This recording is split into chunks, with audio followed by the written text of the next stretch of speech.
Yes, thank you, Roman. Hello, everybody. My name is Georgios Papaithimiou. I work for Ecofys as a senior consultant, and as Roman mentioned, my core field of expertise is on the development of power systems and the integration of higher levels of renewable energy sources. In today's webinar, I want to present to you our project that we recently finalized, the Power System Flexibility Strategic Roadmap, and discuss about this work on which main focus was what are the key actions in order to prepare power systems to supply reliable power from variable renewable energy sources. So starting this webinar, I will start from the question of this project. So the key question was actually, that came to us was actually, okay, so can the dream of 100% renewable energy become a reality? And this was quite an intriguing question in the beginning, but we can see that it is actually not just a dream, but we see now already news coming in discussing about systems that they start to reach quite high penetration level of renewables. As you can see in the slide, this was some news from The Guardian in July, where some high winds in Denmark made the system reaching penetration levels or wind power levels of 100% of the electricity demand. But of course, thinking of it, this is, let's say, more or less what we call instantaneous penetration, but relying 100% on renewables is actually one step further. So I will like to guide you through this, and I can, let's say, present first of all our work. We have produced a report. The report is focusing on the key actions for the transformation of power systems of today into the future, on power systems that will derive most of their energy from what we call variable renewable energy sources, which are actually sources like wind and solar energy. The work was, as Roman mentioned, was funded by ECI, and what was special in this work is that we engaged an advisory panel of 40 experts of different organizations and different parts of the world, which contributed with comments, criticism, and discussion to this project. As you can see, we provide also the links for the report, and I can say that in this webinar I cannot really come into the full details. I think when you want, you could really go back to the report and read some more details on the points that we present here. So coming back to the key, let's say, chapters of the work, the roadmap is let's say split into 5 key parts. The first is the why. It's actually why we did this work. So it's an introduction and the purpose of the project. And further, we develop a vision. So how it's the power system, how a power system with 100% renewables will look like. And then, moving from the vision, we start discussing challenges. So what will be the key challenges in order to reach such a system? And naturally, we move towards the chapter of the actions, where we discuss what are the key policy and institutional frameworks that are needed in order to reach these penetration levels. And finally, we present the roadmap, the summary of the roadmap, and the key actions that need to take place. So moving at the first point on the why. So why did we start on analyzing 100% variable renewables power system scenario? First of all, this is something that it becomes a reality. Variable renewables become competitive, and they are gaining a central role in future scenarios. As you can see in 2 of graphs that we saw here, First of all, then the top graph, we can see how the levelized the cost of electricity of variable renewables like wind and PV. It started to be in the levels of other, let's say, more conventional units like conventional fuels like brown coal or hard coal and combined cycle. And further below, you can see one of the scenarios from the Ecofis, the energy report that Ecofis produced for vRES, where we can see that a transition towards 100% renewables will mean that a large part of the energy production will have to come from variable renewables. Further, one of the interesting points is actually that discussing such a wild scenario is an excellent starting point in order to understand the challenges. I mean, we as engineers, we a lot of times we need such an extreme scenario in order to understand how where are we going. And this is indeed when we start thinking of this scenario that a lot of problems, or let's say a lot of the key challenges are becoming much more visible. And looking back on what means a 100% variable renewable power system, flexibility is actually the key. Flexibility is actually the power system flexibility is the key enabler on reaching this transition, and this is why the title of this report is Power System Flexibility Strategic Roadmap.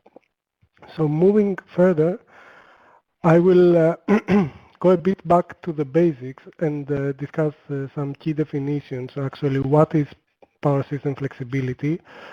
And power system flexibility is actually, as the key definitions say, represents the extent to which a power system can adapt generation and consumption as needed to maintain stability in a cost-effective manner.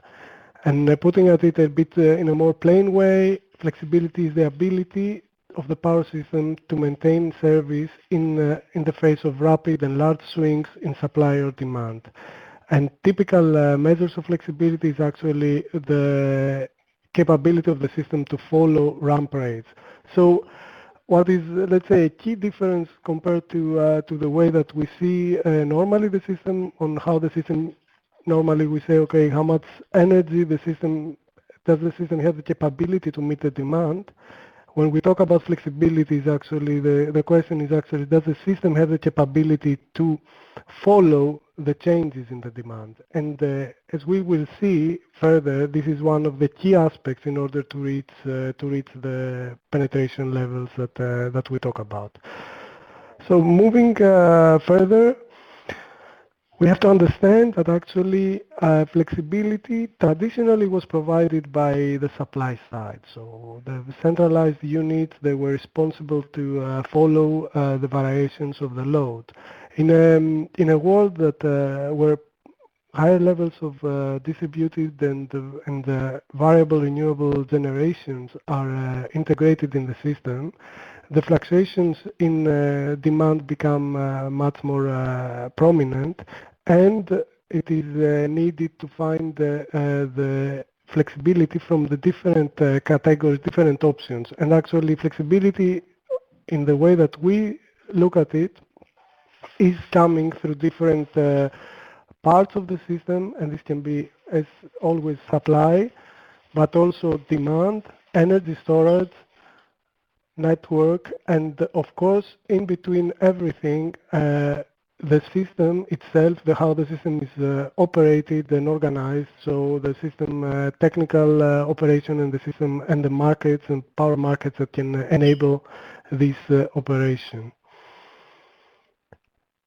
Moving to the second key part of the work, we'll discuss on the vision, and I would like to welcome everybody to keep in the chat to give their opinion on especially on the vision, challenges, and actions that I will present from now on. It will be interesting to see what you think. What are, let's say, the key components of the vision, what are the key challenges, what are the key actions.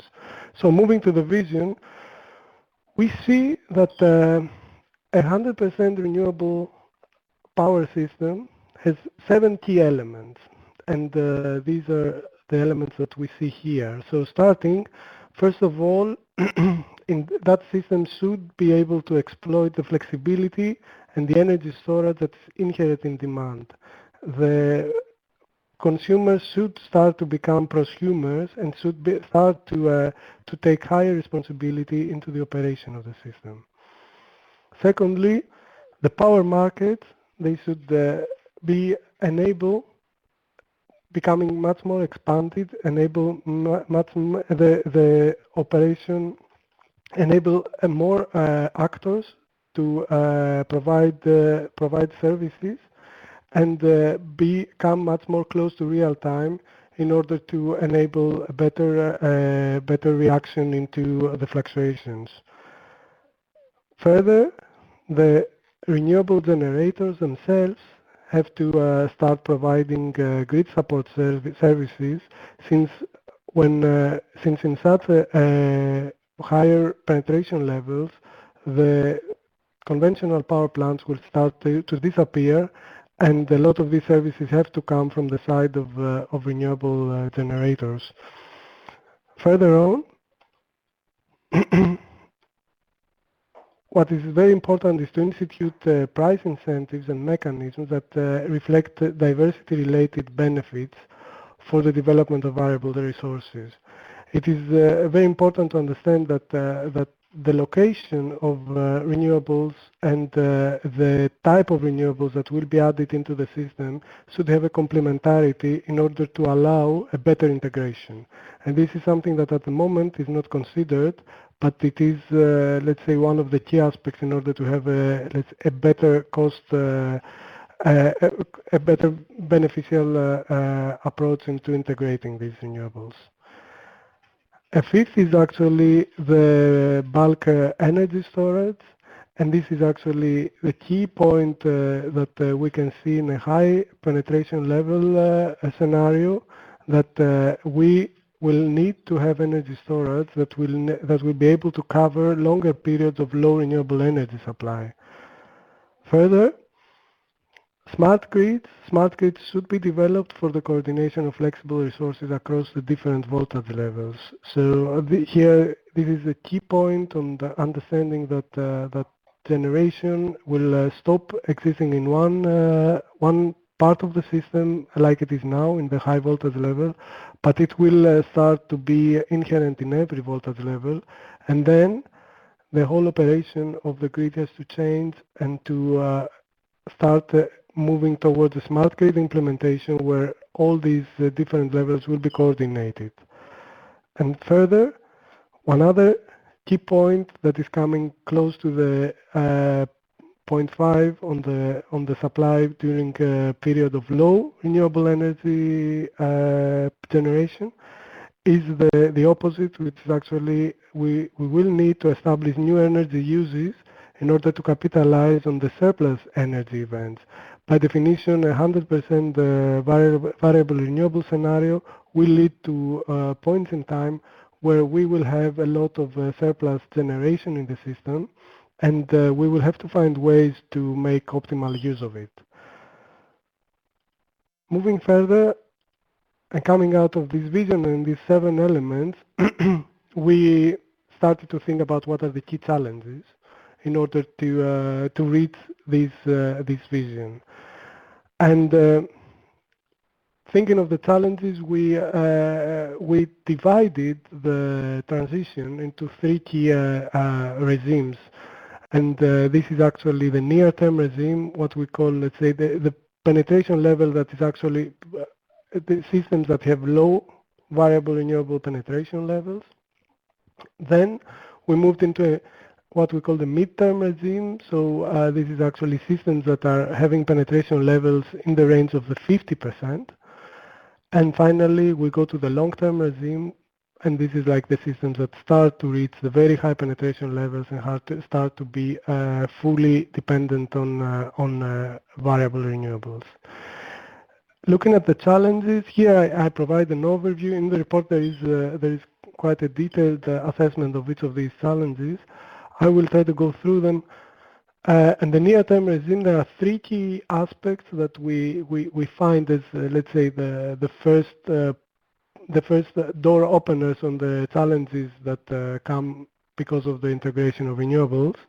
And this is, first of all, the reserve requirements. So systems, even the lower penetration levels, start to realize that the reserve requirements in the system start to change, and there is a more like need to integrate renewables and the way that the renewables affect the reserves in the system into the system operation. The second key point is actually what starts to happen into the distribution networks, that they start to host distributed energy resources and distributed generation. And especially because of the difference into geographic spread, some, even in low penetration levels, systems start to experience high penetration levels of renewables. These kind of hotspots, some hotspots distribution networks start to appear. And further, a third part that is actually starting to be visible into the system operation is what is happening with distributed generation. Typically, a lot of systems, even in this in the near-term regime, they see distributed generation in the approach what we call the fit and forget, as they just tend to treat them as what we call negative loads. But this is already this could become, and we saw already in several systems that this approach, when penetration levels increased, created huge challenges because of the way that these units are treated compared to the large scale units. Moving at the midterm regime, we see reaching at the 50% range. This is what we can say that this is where the big, let's say, aspects and the big challenges of the transformation start to kick in. And here we see 6, let's say, categories of issues that start to be raised, and that need to be addressed by the operators. First of all, is actually coming from the reserve requirements is that there is an imminent need to for the market to create market incentives and systems that actually can harness flexibility that is available in the system. The second is to provide specific modes of operation that can allow the demand-side flexibility to be integrated in the market. The third is the transformation of distribution grids and their enabling in order to be self-managed and transition into smart grids. And as a fourth key challenge is actually the changes into the transmission network, because transmission systems have to become have to be expanded in order to enable the large scale transport of renewable energy. And this is done through a key challenge on building new capacity, but also on using the infrastructure in an efficient way. And this means, for example, two key aspects like power flow controlling and dynamic assessment of the transmission network infrastructure. Further, market and system operational changes are eminent at this stage. In the report, we have a list of detailed challenges that are coming into the market and the system aspects, such like how it is needed to change the operational frameworks towards more real time. And finally, last but not least, is the role of energy storage. Already in the 50% range, energy storage start to become a part of the operation, and systems see increasingly what can be the benefits on using energy storage. So the key challenge is actually to start making key frameworks to operate and use energy storage for the system. And I can say that the midterm regime is actually one key regime, because this is where the system actually starts we start to find ways to take care and harness all the flexibility that is available in the system. But further, when the systems move into the very high penetration levels, we see some further aspects that are coming, which are actually need to be addressed.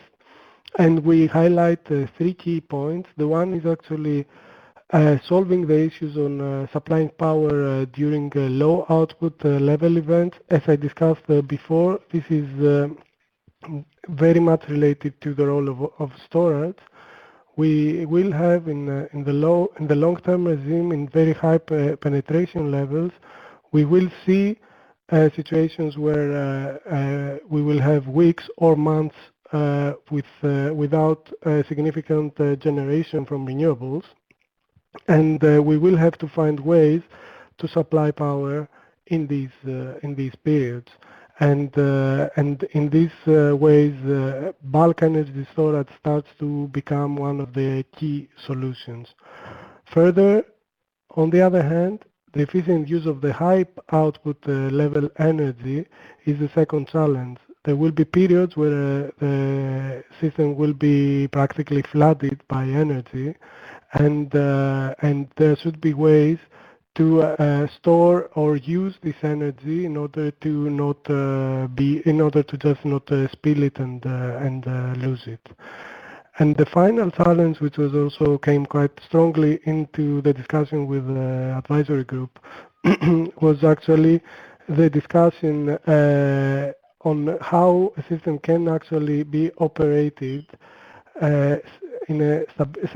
we can ensure the system stability when we will have a lot of non-synchronous generation connected to the system. This has to do mainly with let's say, with the architecture of the system that is defined based on the use of large-scale units that are doing all the primary control of the system, and at the system with the high penetration level of renewables, of converter connected generators, these units are actually starting to not be there, and new ways of operating the system and ensuring security should come.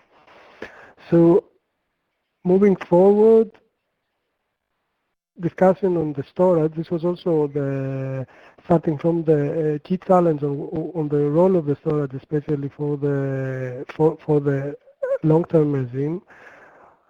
Our discussions were actually that we need to start looking at the storage in a more generalized way. So storage, traditionally we think of storage as electricity storage, like pumped hydro, what you see here in the middle of this figure.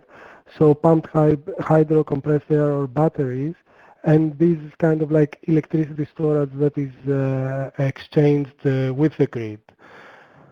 But actually, energy storage takes place in different levels in the system. So if we roughly we have three levels in the system. You have the primary energy level, and we have the end use energy. We have in between, let's say, the power system. We have at the primary energy side, we have storage, and this storage is actually the storage that happens into the fossil fuel part of the system. So in this way, all the gas fields, the pipelines, the hydro reservoirs, the coal piles, and diesel tanks, they are all forms of energy storage.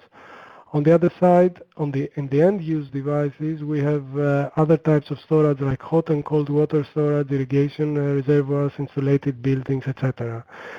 In a high penetration level, the system has to take advantage of all different levels of storage. And an interesting way to link the end-use devices with power plant is actually the power-to-fuels, where where it could be one of the solutions on actually creating new fuels that can be like gas that could be used and stored into the existing infrastructure. Moving further, I will discuss further the key actions that are coming. So, what are the key policy institutional frameworks that are needed to achieve this change? And again, we started thinking following this structure of the near-term, mid-term, and long-term institutional frameworks. And in the beginning, in the near term, we see key actions that need to take place, and this is actually starting enhancing the markets on provision of flexibility. Devising the first demand-side management demonstration projects, starting thinking on the development of renewable energy development zones in order to achieve a controlled geographic spread of renewables, and on the market side, it's to start to rethink how the market is operated and to remove penalties that are without a reason do not allow the operation, the provision of services from variable renewable sources. And finally, the grid codes, the system grid codes should start to be revised in order to enable the integration of distributed generation. In the midterm, and here we see that, as we said, the bubble starts to become bigger because this is the part where we need to really harness all the flexibility that is available in the system. This is the point where a large-scale market reform has to take place. So shorter trading periods have to be established, and cross-border trading, proper ancillary services markets, and proper market consolidation, and further like a full demand-side management and distributed energy storage, energy resources participation to the market has to be established. Further on, further incentives for locating to renewable development, renewable energy development zones have to be established in order to have a coordinated development of renewables. As a third key point is actually that renewables start to become responsible, and they start for the system operation, and they have to start providing ancillary services to the system. And the fourth point is actually that the transmission and distribution system coordination start to take place, and there is a strategic transmission expansion to renewable energy zones, and linking to the next level, strategic energy storage investments start to take place in order to prepare the transition to the long-term regime. And finally, key research has to take place in order to give answers to the long-term issues. And finally, the long-term issues is actually when we reach 100% penetration levels, then there should be implementation of large-scale use of surplus electric generation. So this is about actually the implementation of bulk storage. Grid support transition from conventional generation to variable renewable energy sources and demand resources and storage. And third is actually the implementation of non-fossil fuel to conventional resources or long-term storage option in order to manage to enable the bridging of low variable renewable energy supply periods. And finally, implement solutions for the stable system operation with reduced share of synchronous generation. So at this stage, the system has been transformed, and solutions should be there that enable the operation of the system without large-scale conventional synchronous generation.